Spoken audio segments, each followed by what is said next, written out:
बहुत प्राचीन काल में राक्षसों का प्रभाव तेजी से बढ़ रहा था। असुरों के राजा महाबली अत्यंत पराक्रमी, दानी और बुद्धिमान था। वह प्रहलाद के वंश में जन्मा एक महान लेकिन महत्वाकांक्षी असुर था।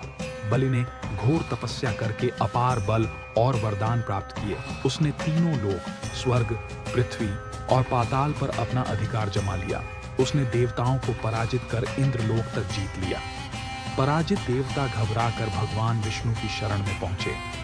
देव माता अदिति ने विष्णु जी को प्रसन्न करने के लिए कठोर तप किया। भगवान विष्णु ने अदिति को वचन दिया कि वे उसके पुत्र बनकर अवतार लेंगे।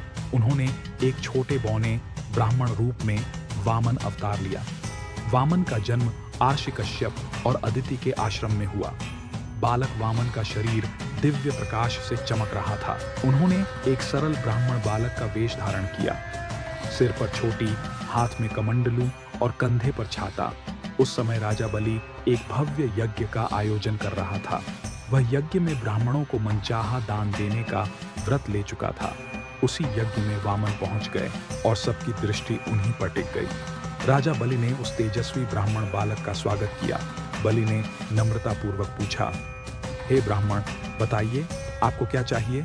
वामन ने कहा, हे राजन, मुझे केवल 3 पग भूमि चाहिए। सभा में सभी लोग यह सुनकर आश्चर्य और मुस्कान से भर गए। बलि ने हंसते हुए कहा, हे ब्राह्मण, इतनी छोटी सी मांग क्यों? वामन बोले, जो संतुष्ट है वह थोड़े में ही प्रसन्न रहता है।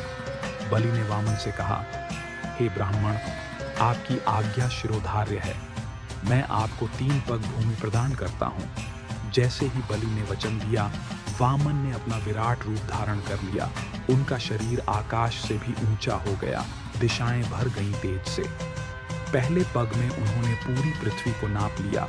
दूसरे पग में उन्होंने पूरा आकाश और स्वर्ग लोक समेट लिया। अब तीसरे पग के लिए कोई स्थान शेष नहीं बचा। वामन ने बलि से पूछा, राजन, अब तीसरा पग कहाँ रखूं? बलि ने सिर झुकाकर कहा, हे प्रभु, मेरा सिर प्रस्तुत है। भगवान ने तीसरा पग बलि के सिर पर रख दिया। बलि पाताल लोक भेजे गए, लेकिन उन्हें विष्णु जी का वरदान प्राप्त हुआ। भगवान ने कहा, हे बलि, तुम मेरे परम भक्त हो। मैं सदा तुम्हारे साथ रहूंगा, पाताल में भी। इस प्रकार भगवान वामन ने अहंकार का अंत कर धर्म की पुनः स्थापना की।